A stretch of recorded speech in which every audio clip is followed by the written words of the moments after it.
Do the rich people cringe and say, don't tell them that, Robert? Yes. Don't tell people what you know. Right. Keep them poor.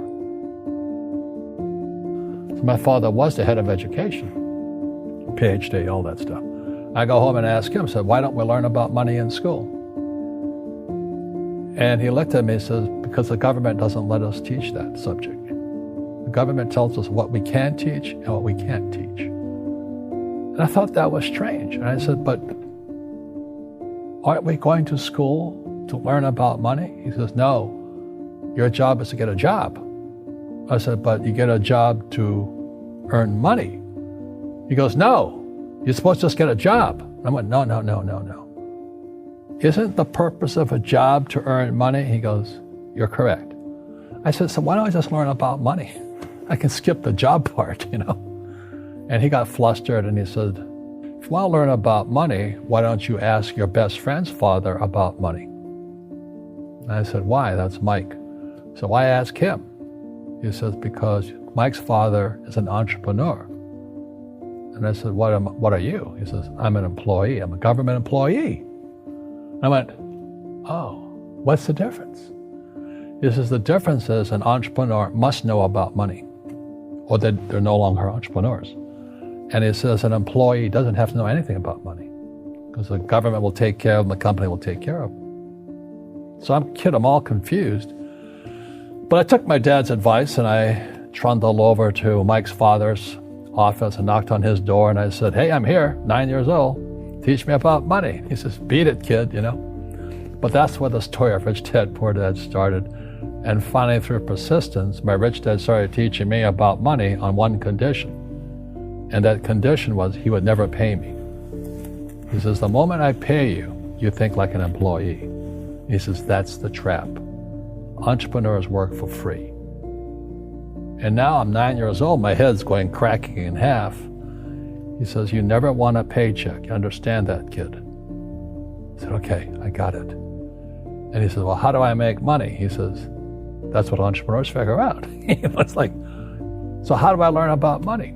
So he would just break out a Monopoly game board. So I would work for free. I'd pick up cigarette butts, and he had hotels and restaurants, and I would clean and do menial tasks.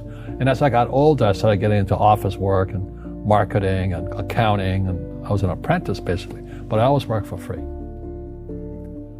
And he would teach me about money, but the way he taught me about money was playing Monopoly. And finally one day I got upset. I said, well, when are you going to teach me about money? He says, what do you think we're doing?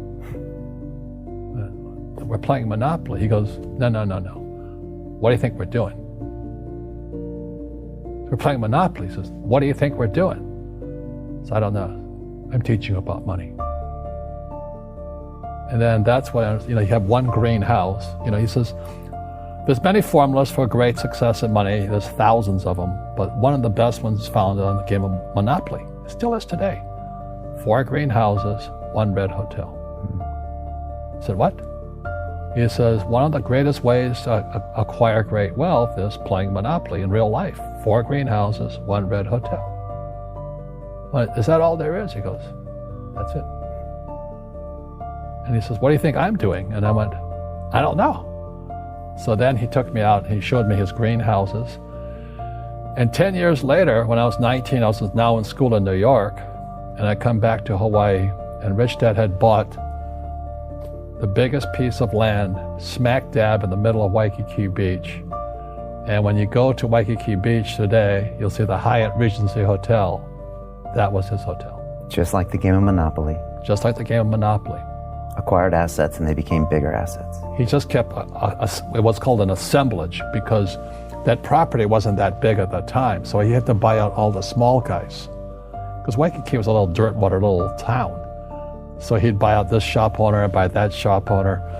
And it took him a while, but he finally assembled this large piece of property. And then he and Hyatt put up this giant hotel.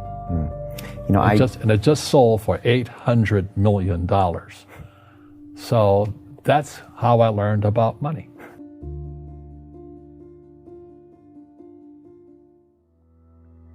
I've had financial crashes. I've had people stab me in the back, but they're all good because I grow from it. That's spirituality. Right. People who are afraid of making mistakes, like they teach in school, they don't ever grow. Because spirituality is there's good and there's bad, there's right and there's wrong, there's up and there's down. Most people only want to be right. They only want to be positive. Well, you can't have that. That's not reality.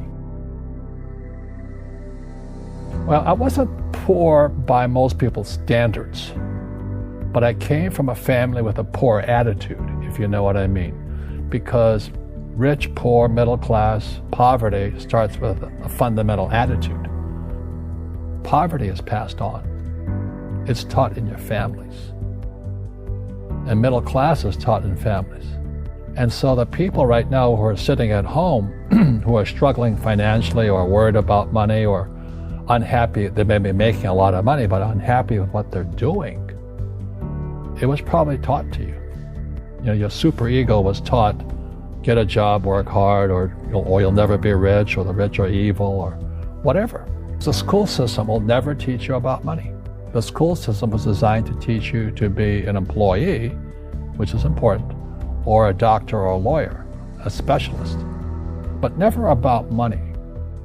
And what most people lack is real business knowledge, like accounting, like debt, like taxes. You got to know that stuff, but they don't teach it in school to anybody.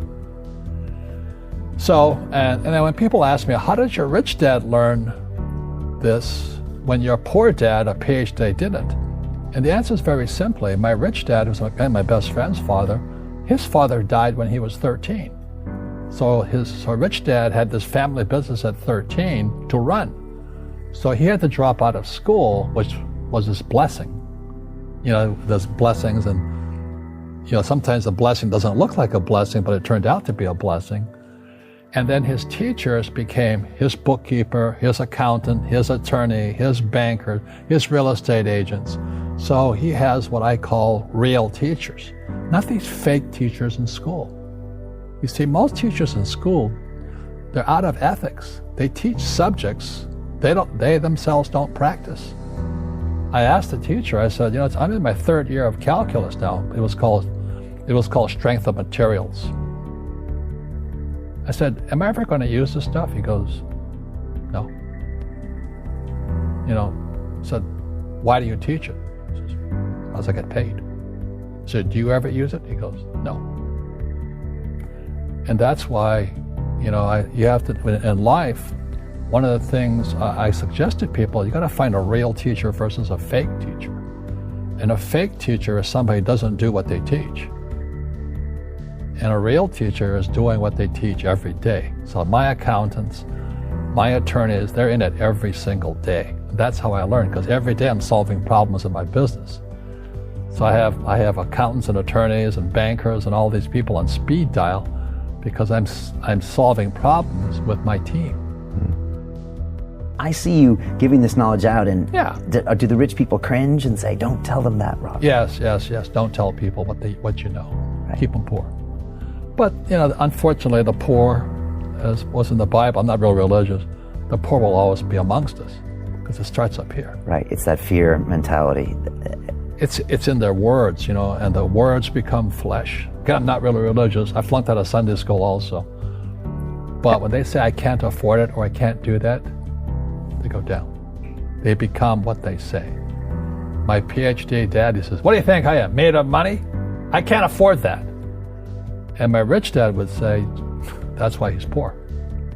Poor people say, I can't afford it, I can't do that, I don't have time. Because it's an escape. It's an escape. You know what I mean? It's easy to say, I can't afford it. And your rich dad used to say what instead of, I can't afford it? How can I afford it? How can I do that?